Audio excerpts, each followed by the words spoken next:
Hello and thanks for joining us from our studios in Israel. I'm Aaron Porras, here with ILTV's Morning Briefing. The United States is threatening to shut down the Palestinian embassy in Washington, D.C. if the Palestinians continue pursuing legal action against Israel in the international courts. According to the White House, the decision is not meant to dampen communications with the PLO, but rather to refocus the Palestinians on making peace with Israel. This comes less than 24 hours after a bombshell Israeli report on President Trump's rumored terms for a Mideast peace plan. Israeli media is reporting that the plan allegedly advises the Palestinians to declare independence, which the United States will immediately recognize. Arab Sunni countries will then provide hundreds of millions of dollars to help build the borders for the new Palestinian state, which won't necessarily be drawn upon 1967 lines, but will include land swaps with Israel. The most shocking detail of this alleged plan, however, is that it doesn't appear to require any evacuation of either Jewish settlements or Arab communities, and that Jerusalem will still be a big question mark at this time. Now, the White House has fully denied this report, so we should take it all with a grain of salt. But this new threat to shutter the Palestinian embassy could very well be connected to Trump's hopes for a peace plan, and it's serious enough that the Palestinians have also threatened to cut all talks with Team Trump, fueling speculation that the terms of the peace deal may be at the center of all of this. 2 Israeli civilians are now being treated for their wounds after a 17-year-old Palestinian terrorist rammed his car into 2 different junctions and then began an attempted stabbing spree. The victim of the first ramming attack that occurred just outside the settlement of Efrat was a 70-year-old man. After that, the assailant immediately drove over to the Gush Etzion junction where he rammed his car into another 35-year-old civilian and then got out to try and stab an army officer on scene. At this point, that soldier and other soldiers on scene responded with live fire and subdued the attacker.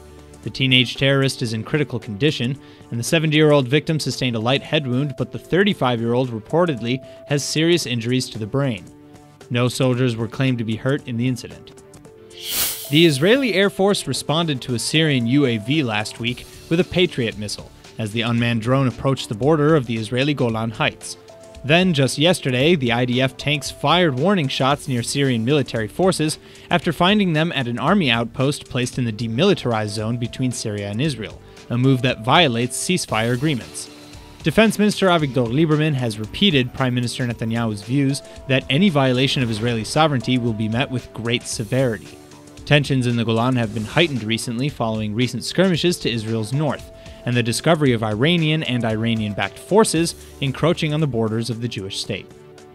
The murder of Israeli Prime Minister Yitzhak Rabin rocked the world to its core over 20 years ago, and even today many Israelis are still feeling the shockwaves.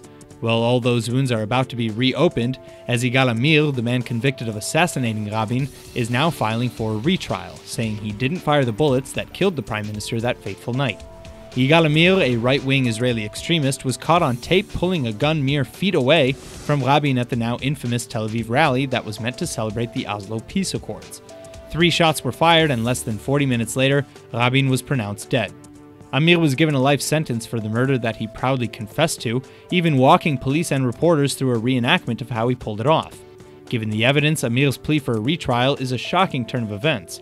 AMIR is apparently preparing to testify that although he did intend to kill Rabin that day, someone else allegedly did the job for him just moments before he pulled the trigger. That's why his legal team is appealing for the murder charges to be lessened to merely attempted murder. AMIR's wife has even claimed on Facebook that the team allegedly possesses no less than 18 pieces of evidence proving YIGAL AMIR's bullets, quote, were not those that caused Rabin's death, end quote. These are the kinds of statements that have been fueling conspiracy theorists for years over Rabin's murder, but it remains to be seen if these are wounds the Israeli courts will actually be willing to reopen.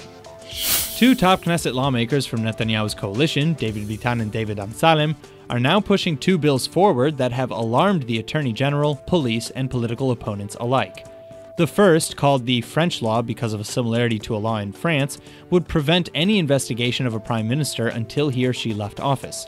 The second would stop police from giving the Attorney General advice on investigative conclusions over whether or not to file charges, again until the Prime Minister left office.